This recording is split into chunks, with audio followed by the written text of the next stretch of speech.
On September 11, 2001, the world witnessed an unprecedented act of terror. Nearly 3,000 people lost their lives, and the name Osama bin Laden became synonymous with global terrorism. The alleged mastermind behind the attacks and the leader of Al Qaeda, bin Laden's image became the face of evil in the modern era. But what if I told you that before bin Laden became America's most wanted, he was allegedly an ally, a man who worked with the CIA to achieve their geopolitical goals? A story that traces back to the 1980s, revealing a complex and shadowy relationship between bin Laden and the very organization that later hunted him down, the CIA. Let's dive into the details. To understand the story of bin Laden and the CIA, we must first look at who he was before he became an extremist. Osama bin Muhammad bin Awad bin Laden was born in 1957 to one of the wealthiest families in Saudi Arabia. Osama bin Laden's early life was anything but radical. His father, Muhammad bin Laden, was a billionaire construction magnate with close ties to the Saudi royal family. Osama grew up in a world of privilege. Description from those who knew him in his youth paint a starkly different image from the man he became later. He was soft-spoken, religiously moderate, and even curious about Western ideas. Some accounts even suggest that bin Laden visited the United States during his youth. These visits, while not widely documented, paint a picture of a man who was far from the radical figure he would later become. Instead, he was a businessman, a devout Muslim, and a family man. But all of that changed in 1979 when the Soviet Union invaded Afghanistan. His privileged life took a turn in the late 1970s when he became increasingly influenced by conservative Islamic scholars. But his transformation into a global figure began not in Saudi Arabia, but in Afghanistan. This event would set bin Laden on a path that intertwined with the Cold War's most covert operation. In December 1979, the Soviet Union invaded Afghanistan, triggering a bloody conflict that would last a decade. The United States, determined to counter Soviet influence during the Cold War, saw this as an opportunity.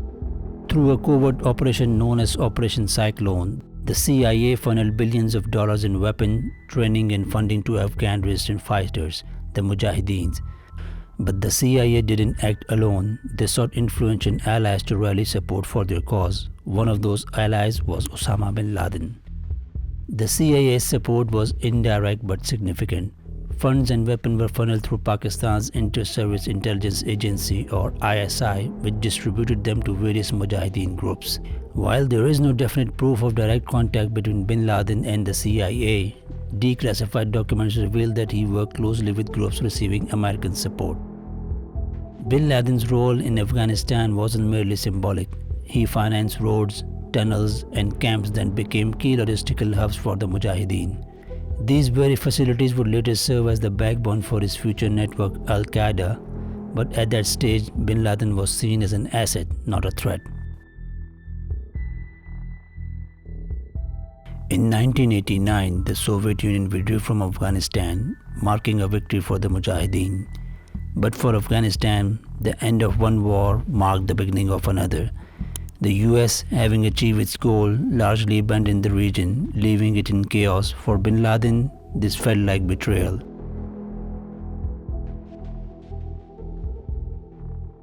The turning point came in 1990 during the Gulf War when Iraq invaded Kuwait. Saudi Arabia allowed US troops to be stationed on its soil. To bin Laden, this was an unforgivable act of desecration, prompting him to renounce the Saudi government and the United States. His public criticism led to his exile and his growing hostility toward the United States. Bin Laden's anger grew into a full-blown ideology. He founded Al Qaeda, a network dedicated to global jihad. The man who once worked to achieve the US objectives in Afghanistan had now declared the US his primary enemy. Critics argue that the CIA's role during the Cold War created the conditions for bin Laden's rise. By funding and arming the Mujahideen without considering the long-term consequences, the US inadvertently empowered individuals who would later turn against them. However, the CIA has consistently denied any direct relationship with bin Laden. They argue that funds and weapons were distributed by Pakistan's ISI and that any connection to bin Laden was indirect at best. Osama bin Laden's grievances with the US were rooted in a complex mix of ideological, religious, and political factors, which he claimed were driven by US foreign policies in the Muslim world. At the heart of his discontent was what he perceived as the United States' exploitation and manipulation of Muslim countries to serve its own geopolitical interests.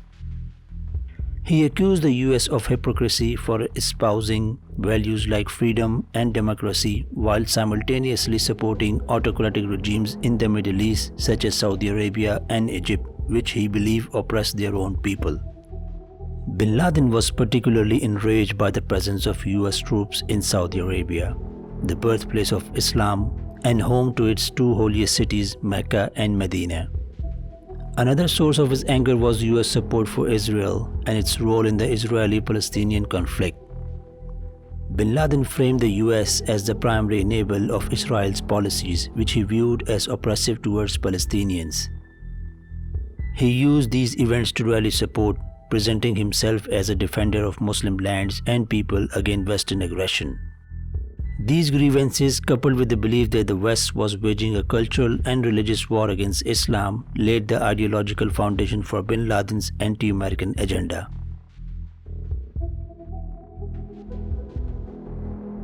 The story of Osama bin Laden and the CIA's involvement in Afghanistan during the 1980s serves as a stark reminder of the unintended consequences of covert operations. While the CIA's support for the Afghan Mujahideen was a tactical decision during the Cold War, aimed at countering Soviet influence, the long-term fallout was far more complex and destabilizing. During the Cold War, the US used proxies like the Mujahideen to achieve short-term geopolitical goals without committing its own forces directly. This strategy was successful in bleeding Soviet resources and contributing to the USSR's eventual withdrawal from Afghanistan. Osama bin Laden, who initially aligned himself with the anti-Soviet cause, later turned these very skills, networks, and ideologies against the US. The tools of war provided during the 1980s, including the military training, weapons, and logistical support, helped create the infrastructure that would later underpin Al-Qaeda. The events that followed, including the September 11 attacks, highlighted how proxy wars can spiral out of control, creating unforeseen and far-reaching consequences. The story of bin Laden and the CIA is not just a historical lesson, but a continuing reminder of the complexities of power, ideology, and unintended consequences in international relations.